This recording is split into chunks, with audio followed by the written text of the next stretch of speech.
this presentation focuses on the non-examined assessment, the NEA, which obviously as teachers, most of you have got students gone through the first year. And the slides in here encompass the 3 endorsed routes that we offer at A-level, AS and A-level.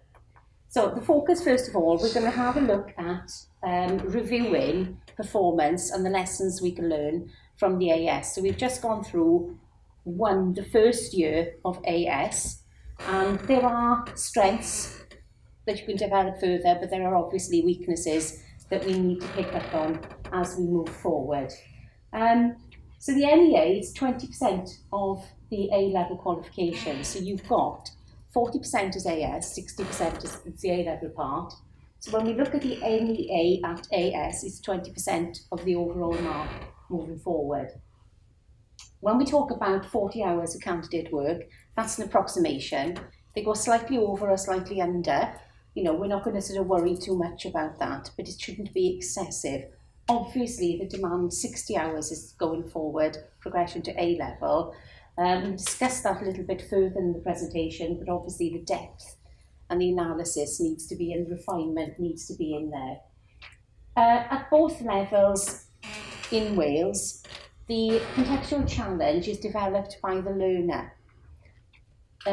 Students will be having a talk later on from one of the universities about where they come up with their ideas, and some of them will struggle for ideas. There's no reason, if they're struggling in the first instance to set themselves an initial thought processes, that they can't look at the contextual challenges that are at GCSE, and AS in England have contextual challenges set as well. So to give them some idea of the tasks they could set themselves.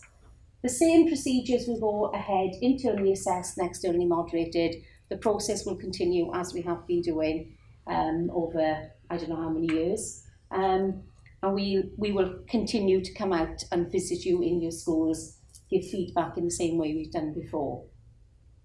Within this specification, they can only do one, so they can't cross over. So they're doing product design, they sit the exam within that. You can do a textiles-based product in product design, but if they're entered and they've done that, they have to sit the product design paper. They can't then cross over and do fashion and textiles if they're not entered for it. So there's some clarification needed there, but generally that didn't happen. That's a summary of what we're looking for. So in terms of that, we're looking for the final design brief that's arisen or developed by the learner out of a number of contextual challenges that they've considered and looked at the early part of their brief. There's a slide coming up later, what's the impact if there's only one brief. We did see the sort of traditional linear process that we've had in the past, where they're starting off with a set design brief. That is contrary to what we are looking for as a starting point. So please go back to your centres and check if you've got any students that have set themselves a design brief from day one. That's going to impact on their marks, so they need to address that, but we'll talk about that a little bit later. They need to then develop their ideas and through the design portfolio, follow the iterative process and develop their ideas. The format that you choose to present your work in is entirely up to the centres. I'd suggest moving away from the A2 presentation sheets. Working is more manageable on A3. They can work with an informal sketchbook. You can have a digital format for your sketchbook if you want. The process, choose a format that is right for your students or right for individual students. So there isn't, we're not advocating it has to be this way, but it's the content that goes in the aspects of it that's the most important.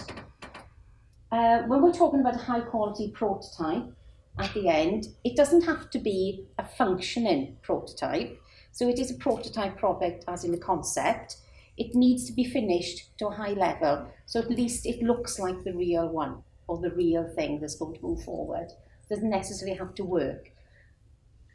Alongside that, in whatever materials or whatever the product is, in some cases it will be an actual fully functioning product, whatever that may be.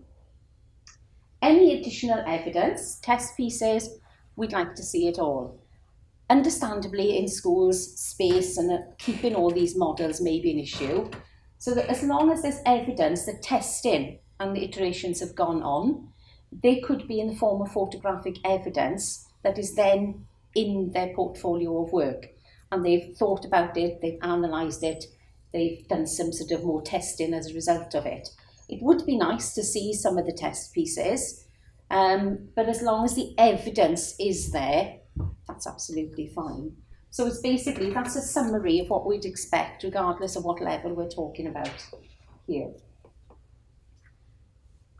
Just a quick snapshot, a review of performance. In general terms, it's always a little bit of a worry when you've got a new set of assessment criteria that you're looking for. You're familiar with the old, you're going on to something new. It's mostly fair. So there were very, very few adjustments moving forward. So in general terms, it was fair. I would say that internal standardisation, which we've had at GCSE level for many, many years, is an area for some, not many, centres to consider. And that's the issue there, where candidates at the very, very beginning, they set themselves a sort of area to look at, where they're only coming up with one opportunity. Technically, it could mean that they sit in the mark category 1 to 3 marks. You know, regardless of anything else. I don't think we'd be as harsh as to do that. We try and approach it in the best fit situation, but that is technically what could be the result. So more than one design opportunity, a couple of early ideas for their briefs is needed there. Most centres had got evidence in their candidates' work of the iterative process. So modelling is taking place.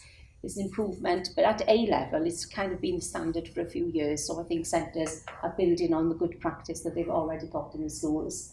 But just make sure that whatever the form, the iterations and the modelling take, and there are numerous approaches to this, that they iterate as much as possible. So they could be refining one aspect of the product, or it could be a number of aspects of the product, and bringing it all together as a holistic approach. So not just, I'll go and examine materials here, then that, the whole concept, so a more full approach to that.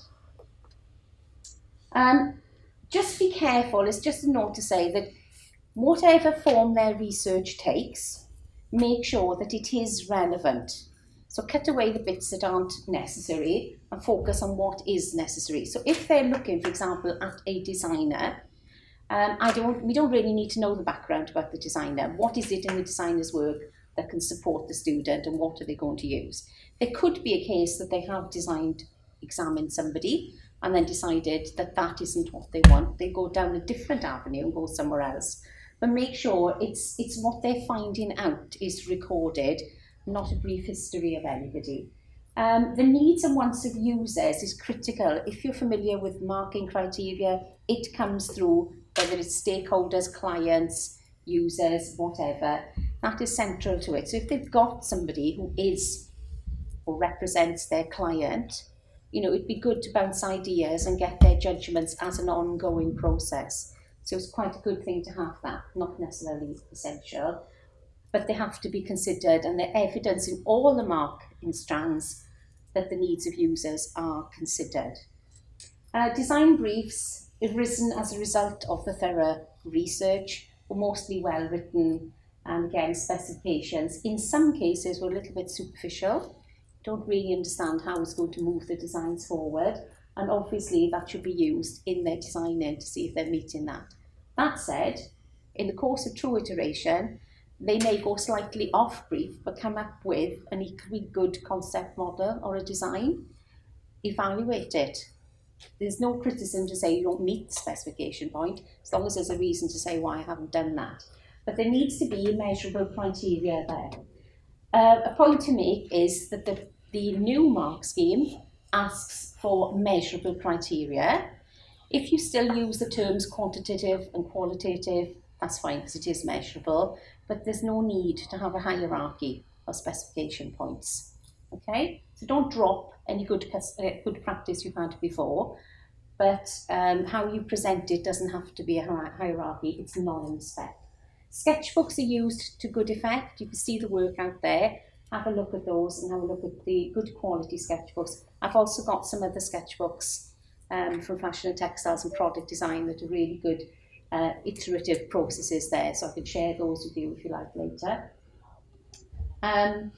In some cases, you know, the iterative process is exceptionally high, thoroughly tested in every aspect.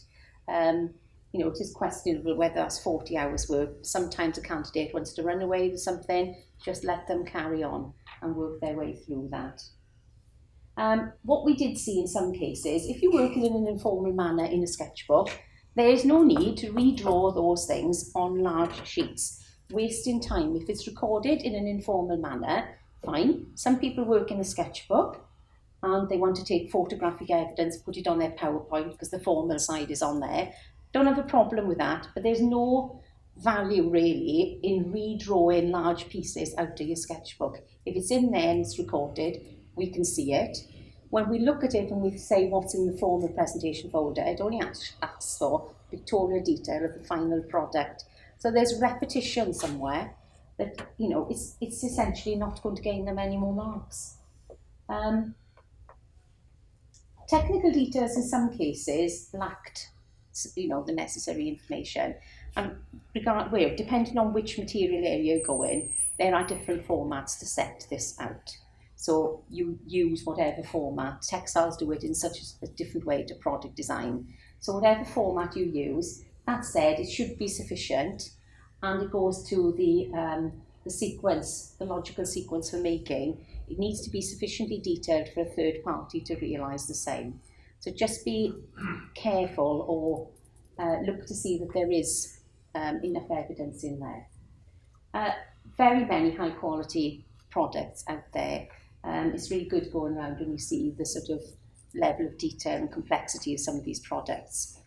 Note of caution, when you look at the breakdown of marks, the amount of marks they get for manufacturing a product is kind of proportionally less than they used to have before. So I think particularly at AS, it might be worth looking at the scale and complexity of products that they're actually making, given the number of marks that's allocated. So it would be better to see maybe a more refined outcome rather than an overly complex product. So it's just a case of balance there. I think I just said that. So evaluations, part of the mark for the evaluation is ongoing evaluation, which is sort of in their informal sketchbook side of the development. And then obviously they have a full evaluation later on. And generally that's good practice going on in schools there. So it's something to build on going forward. I just put those up. Mansell sort of alluded to the need to make sure that the content of the specification is taught alongside the NEA. And with a 50-50 split, really, those marks should be closer together. So you can see on the examination, they're down on the design make task, that's out of 80, and both are out of 80. So that's something that maybe you will get this presentation. If you've been given a disc, it's on there, but that's something that's in the, to be in the secure website, the grade boundaries and everything. Yeah. So there is a need really, and what Mansell said as well is you can't sort of allow the NEA to dictate at the expense of the exams, the exam practice. I know it's a hard task with all the pressures you're in school, but they should be closer together. Lower down with your D's and E's, they are where they should be. So it's at this top end where there's some sort of discrepancy there. Breakdown of the marks, those are the AS. Obviously, the proportion of the marks there is the same. The A level is marked out of 100. You're probably familiar with that. So it's basically, the first point is identifying the design possibilities. So they can start off with a thought shower or some sort of spider diagrams, whatever you wish to call them, with a one-word starting point and develop out from there. And then the number of analyse what possible ideas could be. The more digging and looking into a situation, the more information they're going to come up with. How they start that is entirely up to them. But it is not at the starting point a design brief. That comes somewhat later. Their research could be focused on one aspect of it to come up with the ideas. But there doesn't need to be a research plan at the beginning. It should happen as they develop, so some natural process. I've already mentioned about present or past professionals, whatever is relevant to what they are thinking about. And the same principles will be looking forward in the A level as well. So, a starting point, identifying a need. I've got a fantastic sketchbook upstairs. It's about they design a product, a prototype drinks bottle. The final outcome isn't that revolutionary, but the design journey that the candidate has been on is actually really, really good and really mirrors the iterative process that we're after. So if anybody wants to have a look, there's a photocopied version of that. It's a really good sketchbook. So it's a starting point. The important thing is that there are no preconceived ideas. Each iterative process is the candidate's personal journey and personal interpretation of what they're doing. So nothing is there's no prescribed format, if you like. Whilst you can sort of hint that they should be what things they should be considering, we shouldn't be going in there and seeing identical folders when it's a personal journey for that particular each student. So a good analysis there will lead them forward. Next one, initial ideas, just thinking of different contexts really, but this highlights that they're coming up with a number of different sort of scenarios that they could, as a starting point there. And this idea about having an open mind is key. So we don't really know where this is going to go initially. In terms of, yes, it's a fashion brief, and there will be slides up here that relate to fashion textiles, but product design in there as well. It's just to this particular candidate, actually the product is up there, the black and white skirt and top, she's considered minimalism as a term we use in design, and that's a sort of starting point for her in that. She's looked at minimal designs. It could be anything related to any product. Doesn't have to be fashion. She's created a mood board to sort of focus her ideas. It's one design strategy. It can be interpreted through a number of different products. The important thing is that this evaluative comment is going on alongside this. And again, she's looked at Iris van Herpen, and when you look at the outfit that's up there, it does actually mirror some aspects of this minimalist look. So the designer has been used to good effect, and that's the key thing. Needs and wants of users needs to go in there. She's done a customer profile. It doesn't have to be done like that, but she has actually interviewed a particular customer that she has in mind for this. So it's a reminder that it needs to be in there somewhere. This above the line, below the line is kind of what we've been doing at A level for many, many years. And just because above the line and below the line isn't stated in the spec, doesn't mean to say you can drop it if you're doing this. So he's looking at something above the line relates to the aesthetics of a product or the features you can see, and then dig a bit below the surface, if you like, for the inner workings that's going on. And it's a good way of analysing products to split it up like that, but you still be looking for the key things. So obviously this particular student is developing their ideas in a more formal way. Fine, whatever suits. But don't drop these practices that you've had before just because it's a new course. As a fashion product, you disassemble a product, and I know this candidate disassembled a jacket and made it into the new jacket and changed a 12. But that could apply to any product. So when you're deconstructing something, what can you learn? You can learn an awful lot from the process of doing that. So these are just strategies that you use and continue to use, but make them focused on relevant is the word. Looking at the marks there, identifying and investigating is the first assessment strand. In an ideal situation, if the iterative process is being followed properly, this investigation should be happening alongside developing and modelling. So it's not a case of doing all my research first, then I'm going to be doing my designing later. In the early stages, a lot of this is happening together. As design ideas become more refined, it may be that you have to go back and do some more research. Absolutely fine. So the research maybe becomes a little bit more focused as your designs become a little more refined and focused. But the parts in red I've looked at, and this is the A-level spec. So the bits in red are where the vocabulary changes from A-level. Okay, so we're looking for sort of more analysis, more detail, more relevant, more depth. And the bullet point at the bottom there, in the A-level project, but it doesn't exist in the AS, is a project plan or project management. You can put that into a Gantt chart if you so wish. You can put it into a flow chart if you so wish.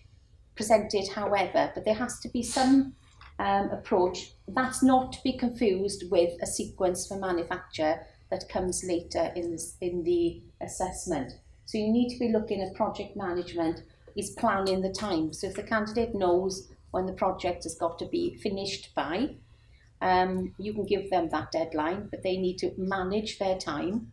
So they need really to have the assessment criteria in order to do that. So somewhere in the early stages of the folder should be some plan that they need to be on. Most of them in schools at the moment, I guess, are into their designing, but designing and research.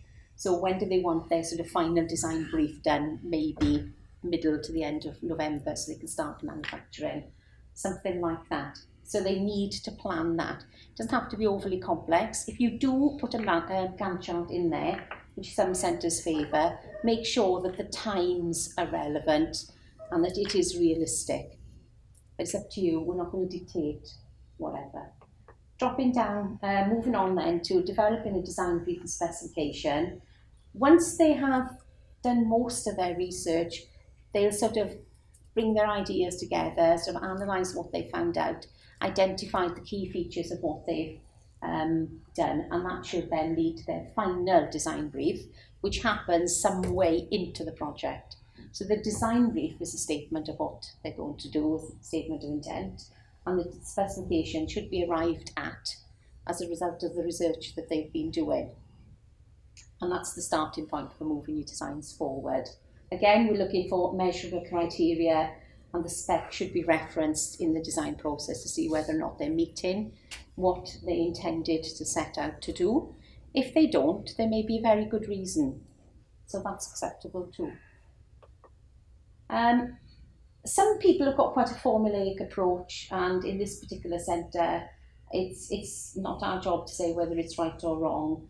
But in this case, somewhere in the project, they've got context 1, context 2, context 3, some bits after some initial analysis of all those 3, they've summarised them. So if you want to put it out like that, you can do.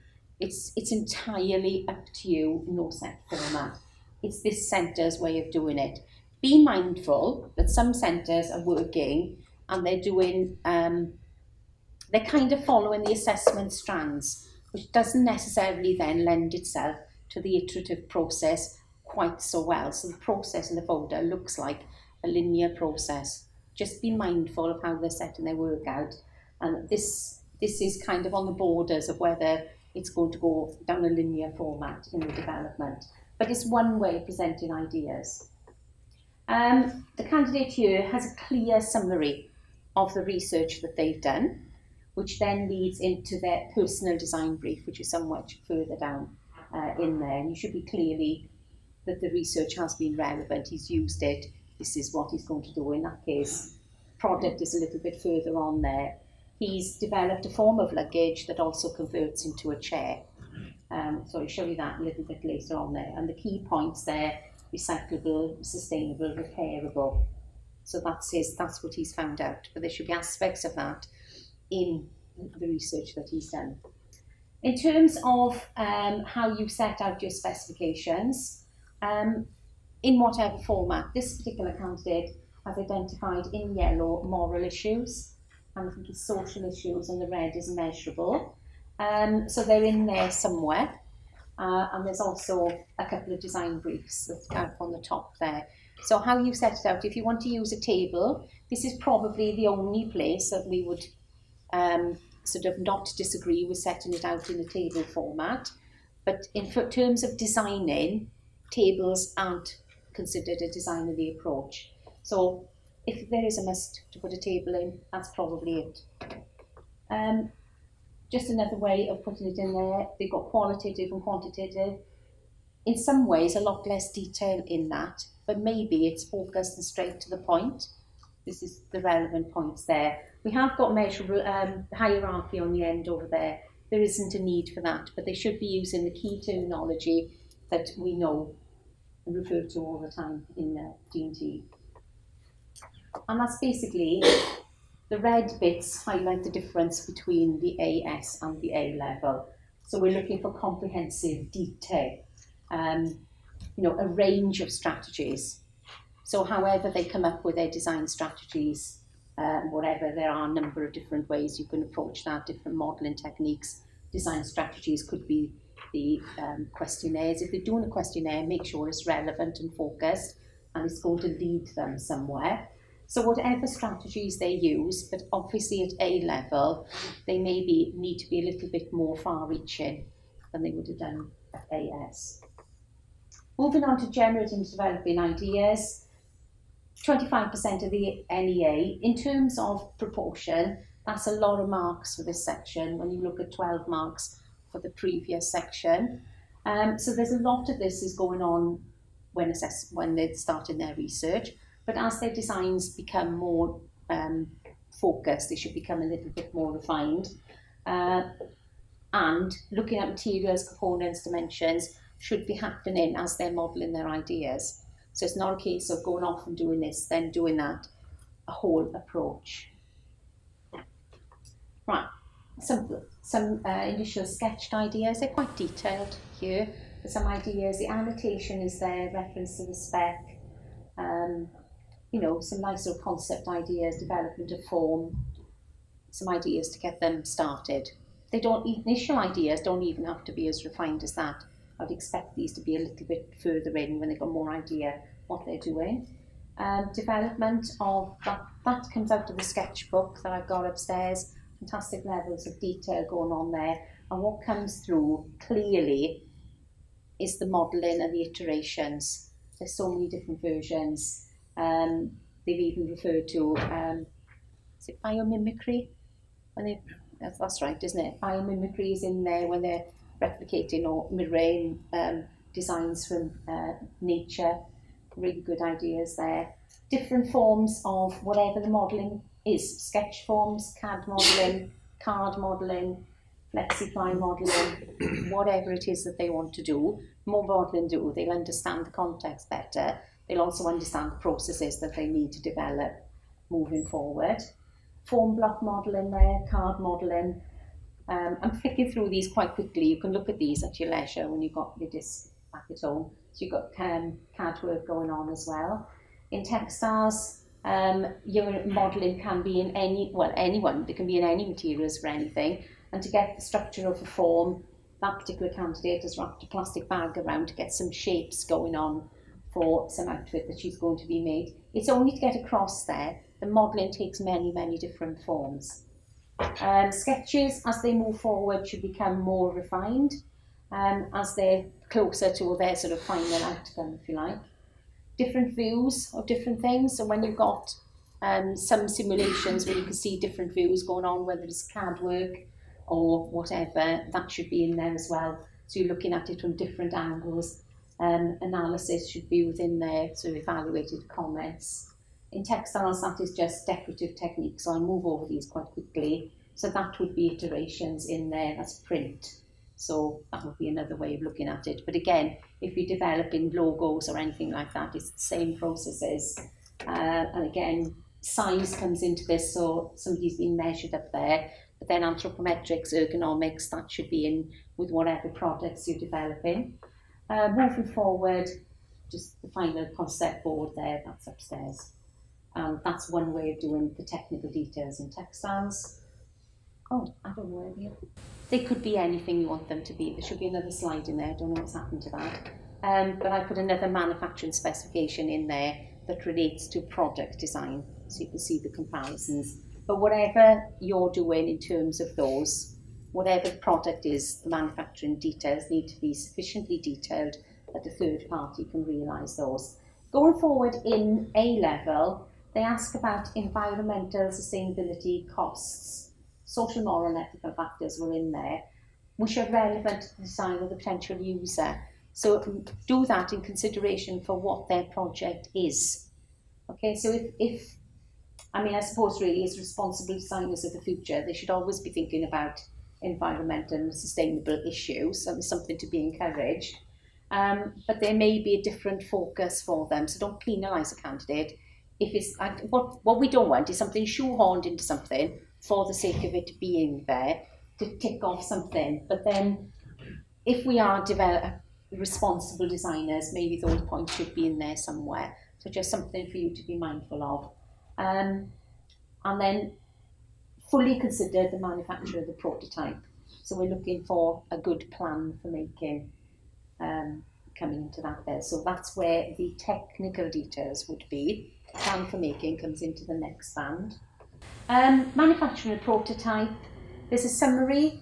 I suppose in real terms, 25% of this is the NEA. So that's why I mentioned earlier on about the complexity of the product. Maybe at A level, you need to sort of refine what the candidate may have expectations that are above and beyond what we'd want to see at AS. So be mindful that maybe a more refined, smaller outcome may be the way to go at A level, at AS, and go for something more complex and more detailed at A level. Manufacturing plan, different ways of presenting a manufacturing plan. I've got no problem with a table for a manufacturing plan. So there's the two places I've identified that you can have a table, but it's not part of the design process other than that. Some people prefer a flow chart, fine. But the point is the detail in there should be sufficient for a third person to be able to realise the same. The text should be preemptive, not what they did. So that's something to be mindful of the vocabulary they're actually using, because this should be done in advance of making. I leave that thought there with you. And then manufacturing the prototype. So the sequence for making comes in there, plus then the high quality, fully functioning prototype is what we're looking for. And finally, analysing and evaluating design decisions. Part of this mark will be in the early stages, part of it, and then you've got a final appraisal of the finished product. In terms of that, then you've got user trials, testings. They should be ideally testing the product in situ, whatever that means for that particular product. If they can't do that, they need to have the views of users in there. Somebody potentially could be using it. Different forms of doing an evaluation, that's an extract from it, but the highlighted bits relate to the specification that were back there. There's references to the design spec, views of users are considered, modifications are, and further developments are identified, which are the key things we're asking for in that strand. And then that's just a different way. There's a case for the laptop there, where they've outlined within their report. Should be a piece of continuous writing in the main, but something like that contained within their report is, whatever format that takes, so that's fine. All right, the last bit there, more sort of critical appraisal at A level, more detail and analysis needs to be going on to get the high level marks there. And then you've got the key bit at the bottom throughout the product life cycle. So that kind of links back to the sustainability aspect of it, which is really what we should be teaching them to consider when they're designing.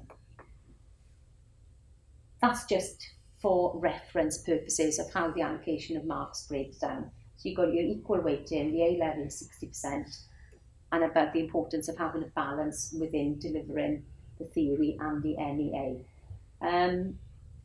The weakness in the theoretical knowledge, that's always been the case, that's not new. I would say that that's probably always been a bit of the case really, but it's going to be highlighted now because of this 50-50 in teaching the theory moving forward. A level is 30% of the qualifications, 100 marks is 60 hours.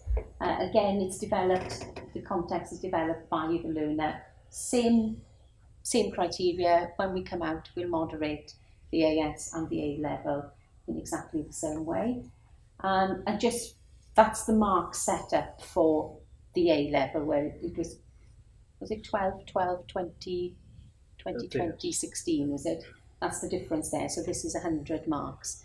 proportionally, they're absolutely the same. And for those of you student teachers coming in, the AOs there, how we've broken that and arrived at that has been dictated to us by DFE. So we don't, at the board, sit around a table and come up with those. We're dictated that they have to be under certain headings, and that's how the course has been designed. I doubt that your students are that interested in that, and probably most teachers, in the flow of everything else, that's probably not really looked at as well. But that's what it's there for. Just a summary really, the blue bits would be confirming the depth. I think I've actually covered that, so you can look at that in detail. So when we move forward into A-level, it's the depth, the techniques, the number of strategies, and there's words like comprehensive, detailed, refined come in. So it's a higher level of demand on them coming forward into A-level.